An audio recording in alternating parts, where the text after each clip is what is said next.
Now I can empathize and sympathize with the black community. I've never been able to do that before because I would hear them say things like, oh, we walk down the street and we get profiled and, cops will just suddenly stop and frisk or whatever just because of the color of their skin. And I always thought like, it's a little bit of a stretch. It feels like a little bit of a stretch. That person must be doing something, right? And obviously I've never experienced that before. I've never felt that way before and stuff. And so I always thought like, ignorantly, by the way, on my part, thinking like, I think you guys are, because I'm brown, I've never felt that and stuff like that, I'm also a minority. But now, with us, it wasn't the cops. Cops aren't just randomly to go and checking in the past. But now it's our turn, right? Now we feel it. Now we feel like, crap, can I just go down the street? Do I need my paper? It's like, why are you stopping me? I'm a U.S. citizen. We're not doing anything wrong. And now we're being persecuted. And so now I'm thinking like, crap, this is what the black community meant, and I kind of feel bad. Well, I feel bad because I never really could understand where they were coming from or where you guys were coming from. But I can assure you that now that it's here with us too, it's like, crap. I honestly, legitimately didn't think it was real. But it's real as hell. And it's obviously minority groups that are targeted and persecuted pretty much. And it's right now with us is because we're brown. You guys have had your turn when, cops were just in bigger cities, urban areas, stopping disproportionately, the black community and stuff. And I just want to say, like, I guess now I understand. I think moving forward, there's going to be a little bit more unity because we now can see where you guys are coming from, or at least I can, and so, yeah, guys, I just want to say sorry for being ignorant before, but I hope this unites all communities, not just minorities, and call out things for what they are, regardless of the race. Latinos in the United States have not earned the support of black people for us to be demanding, oh yeah, why aren't they coming out to protest with us? Why aren't they engaging in activism with us? Because we haven't earned it at all, in the slightest. Or did you guys forget that 46% of all eligible Latino voters voted for Donald Trump in the 2024 presidential election? Or how about the fact that racism, anti-blackness, colorism, all of these things are still very much pervasive in our communities? Bro, Latinos haven't even reconciled with the fact that they can't use the N-word unless they're also black themselves, because Afro-Latinos exist. Oh, and if we're talking about Miami, oof, you'll see the whitest MAGA Latinos be like, bro, but I grew up in the hood. I grew up around black people. In Overtown or in Liberty City, I could say it, bro. No one's going to stop me from saying it. It's my right. I'm not racist. I have a black friend. We haven't even gotten over that. And we want black people to go to protest with us, to engage in activism with us, putting their lives, their freedom, their bodies on the line? No. I completely understand any black person that wants to just disengage, disregard us. I get it, guys. I really, really do. And we, as Latinos, as a collective, should not be harboring resentment against black people, criticizing them, getting angry at them, questioning them. No. Because we've earned this. They are completely justified in feeling the way they feel and doing what they're doing. Now, I would like to give a message to the black folks watching this video. You are completely justified in your feelings and in doing what you're doing, and I respect it. But please remember that black folks are also being affected by this persecution of undocumented migrants. And I feel like that's not talked about enough either. Here, Miami, Florida is the best example. Haitians, Jamaicans, Bahamians, Afro-Cubans, Afro-Hondurans, Garifunas, black people from all over Latin America and all over the world, Africans, just so many black people that are also undocumented that are really being affected by the persecution of this administration. And of course, much like any other entity in space, black folks in immigration detention centers, in the immigration system, are treated worse than their white, Latino, Asian counterparts. So it's really important to acknowledge that and just let you guys know. But yeah, Latinos, we need to tighten up. If you guys want the support of the black community, then earn it. Demonstrate that we can solve these issues of racism in our own communities, and please stop saying the N-word. If you're not black, don't say the N-word. It's really simple, actually. We have all seen trending clips of Latinos looking down on black folks and later regretting it when reality hits hard. And I know this is not a whole community thing, it is an individual thing. We have seen several individuals looking down on Black Americans, and today we are going to watch some of those clips. And credits to all creators of the original clips. And as we watch, guys, tell me what you think on the comments section. Let's watch these clips. The stuff coming out about Kenny does not surprise me at all because a Latino being anti-Black, kind of on brand, honestly. And I'm like very pro-Latina, but like being pro-Latina is like calling out the shit within our community, and our community can be very anti-Black. This is a perfect example, and this is why I don't blame black women for only wanting to date Black men, because it's like they're like put in these like horrible situations.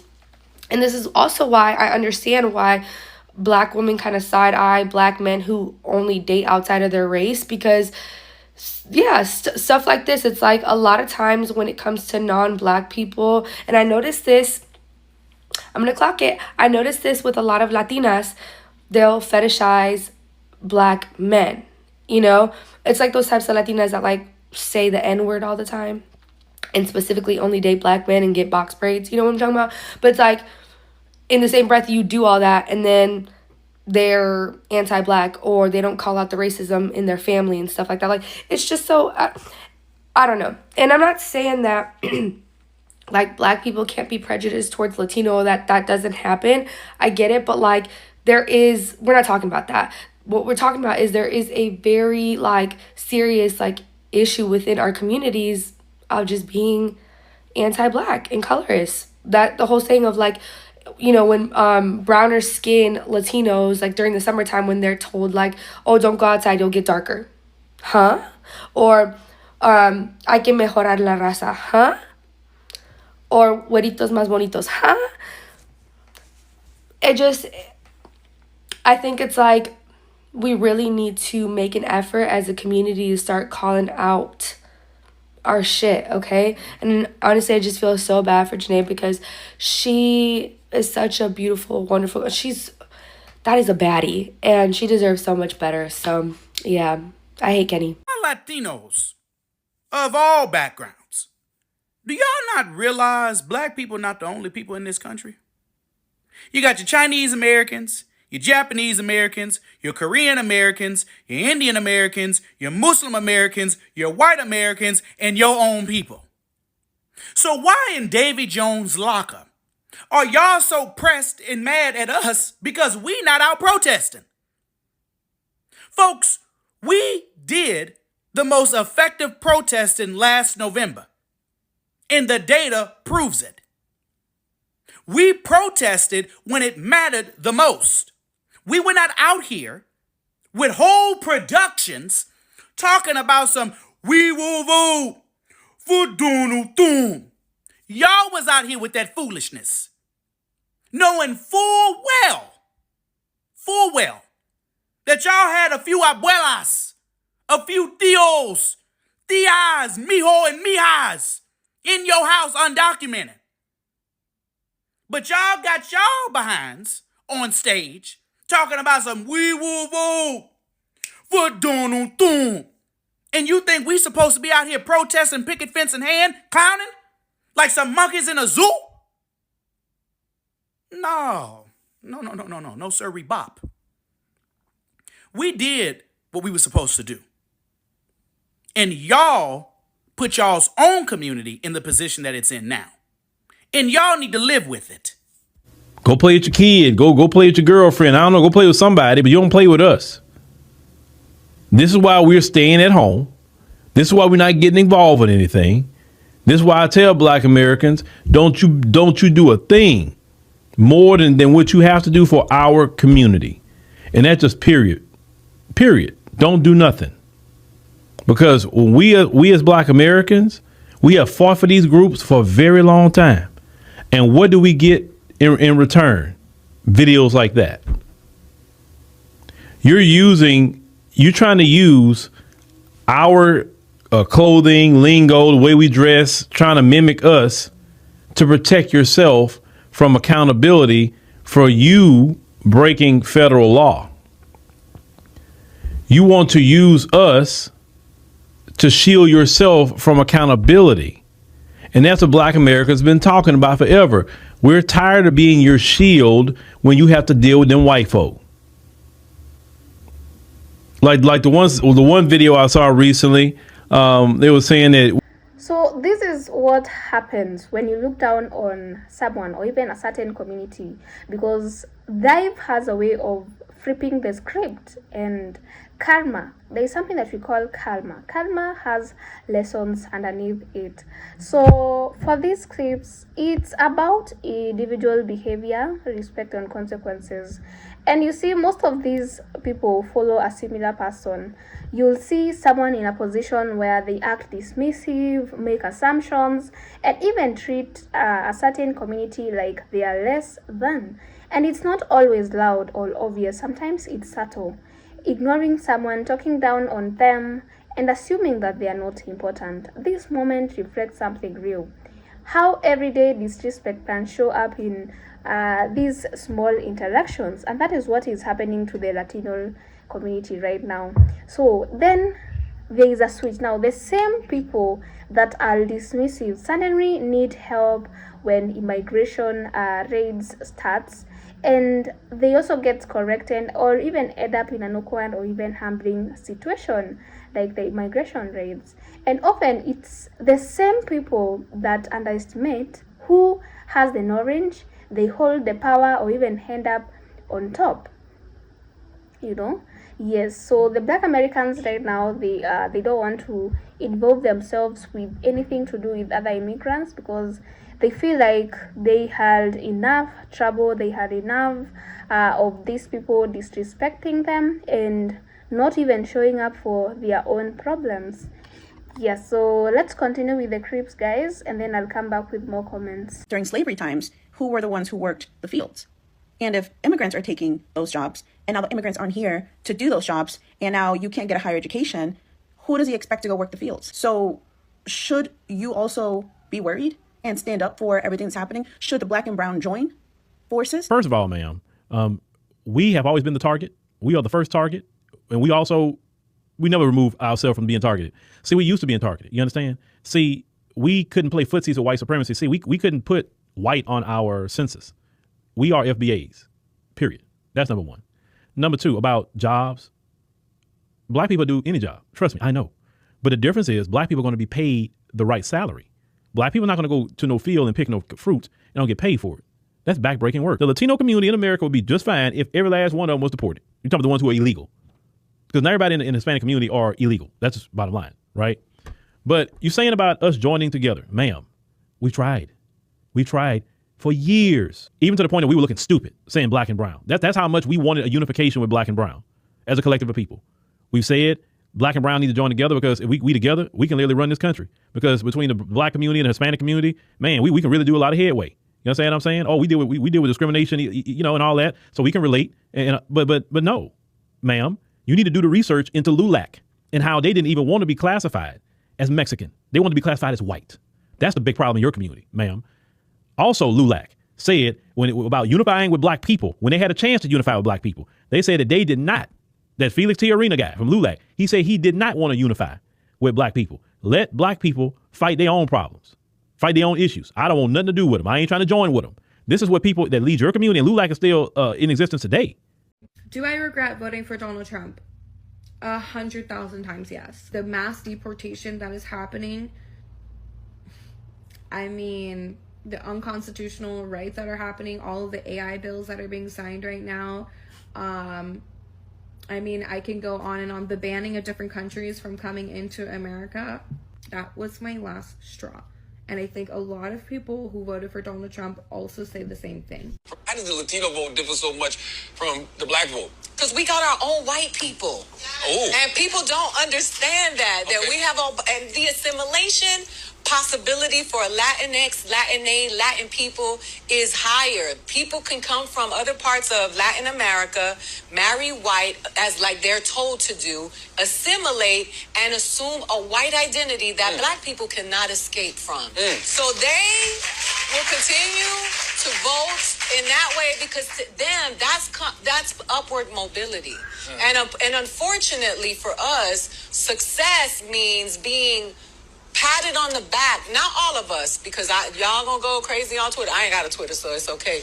But they get the pat on the back from white people, and they feel like that's what being American is. Damn. And that colorism is real in our community. It is real. U.S. propaganda is so good that it has indigenous Mexicans thinking that they're white. This is Nino Rodriguez, an indigenous Mexican who thinks he's white and denies being Mexican. Check it out. But what is your ethnicity? Are you full-blooded American? Were you born in the United States? I'm white. I'm not a Mexican. I don't claim to be a Mexican. Hispanic, white, black. White. I identify as white. I ain't a Mexican. I'm an American. I was born here. He also thinks that being bilingual is a disadvantage and believes in speaking English only. Check this out. Now, this is why I choose to speak English only, and why I encourage others to do so as well, as far as people that I come across that are, Mexican, brown, whatever you want to call it, that are not born in America, should I say. You can tell the accent is so forced. I'm an American. I speak American. Look, Nino, you wouldn't exist if it wasn't for Mexico. I get it. You were born in the U.S. That's cool. There's nothing wrong with that. But your DNA is Mexican, bro. In 1,000 years, when archaeologists uncover your bones and they analyze your DNA, they're going to be like, yeah, that's a Mexican. Also, bro, anybody born here is American. You're a proud U.S. citizen, which is fine. There's nothing wrong with that. But just so you know, anybody born anywhere here is American. Here's the crazy part, bro. Somebody that looks like me, somebody that you want to look like, is 60% indigenous Mexican. I am 60% indigenous Mexican. If somebody that looks like me is 60% indigenous, what does that say about you? I've also had many people reach out to me saying that they live in the same area as he does, or they know him personally, and that his real name is Chris, that he's a failed rapper, and that his family is from Chihuahua, Mexico, to no one's surprise. But there you have it, guys. Just because you bring a Chihuahua to the US and it has puppies, it doesn't mean that those puppies are German Shepherds. But anyways, let me know what you gugu think. Now, Randy, what'd you just say? You said you were right about Trump. What was I right about Trump?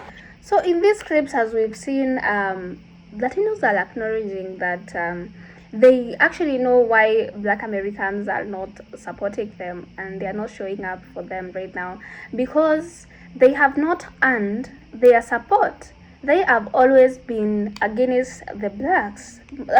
We've seen some of these people attacking Black Americans on social media and even talking about them. They do not acknowledge the black struggles, and they do not acknowledge that these black people are the reason why they are in this great country in the first place.